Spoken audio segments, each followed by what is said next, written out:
mitigate the effects of climate change, which include the unforeseen weather vagaries like your premature start to the season, false starts, prolonged mid-season dry spells, floods, drought.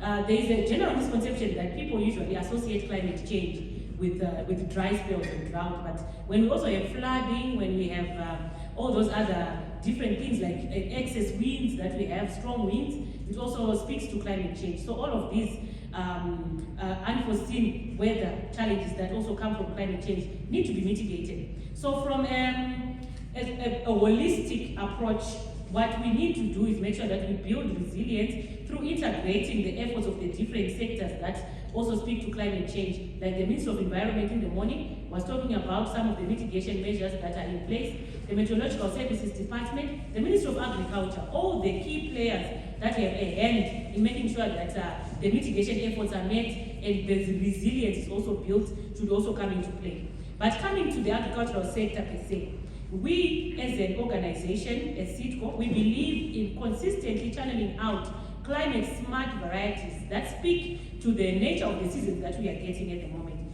Where in some instances you might see that because of the nature of the rains, we might get some areas getting more rainfall than they predominantly get.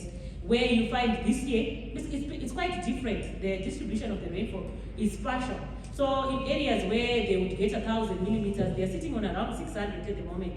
When we were in Kwekwe at the Pre-Cape Farm Field Day at His Excellency's farm, they were indicating that they are just above 700 millimeters of rainfall. But some areas in Rafingora, they were saying they are at around 1,100 millimeters of rainfall.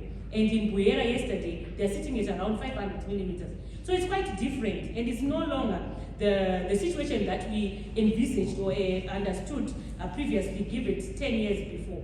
So it's important for us to also make sure that we are aligning to those changes by availing varieties that speak to that. If they are going to be early in terms of maturity, then it means a person is going to be in and out of the fields before the onset of the dry spell or the onset of the termination of the season, which might be premature. If it is to do with also growing crops that are climate smart, introduction of your traditional grains, some call them small grains, but traditional grains is the term that we want to refer to, where you find your millets, you find your sorghum, you find your sunflowers, some climate smart crops that also reduce the risk of failure in the event of climate change, particularly for a 100% rain-fed crop. So that is what we are pushing towards. Then there are also issues to do with making sure that irrigation development is also increased and capacitation is also made from a global level, where there is the rehabilitation of the water bodies, the introduction of irrigation systems and irrigation facilities at different levels through the adoption of center pivots, drip irrigation, which speak to precision application of moisture and water and precision farming efforts. So that is also something we need to look at.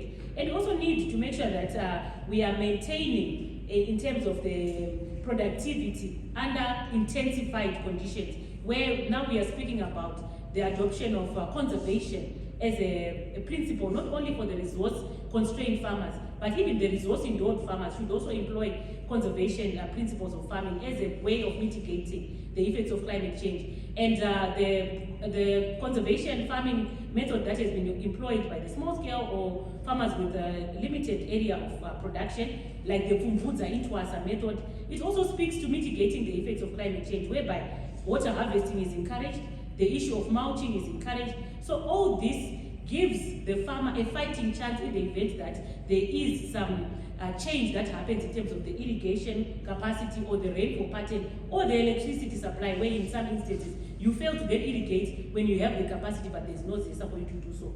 So all of these mitigation measures are there in place. And for the commercial farmers, we are imploring through extension services that are driven by the private sector and the Ministry of Agriculture that they also adopt climate smart or climate proof technologies and equipment that can also be automated in terms of its operations, and also be in a position to understand the different areas where they need to come in with spray programs, precision, the use of drones, the use of automated machinery planters, and the use of no-till or zero-till planters that speak to conservation as well. So we are really pushing for our farmers to increase productivity, on intensified scale, and also increase the adoption of sustainable agriculture initiatives as we move ahead in love with the globe. I want to come back to you with a follow-up question, Wendy, but let me take this opportunity to welcome Mr. Simarashe Mungu from CBZ. Apologies, say we started a little bit earlier than we had planned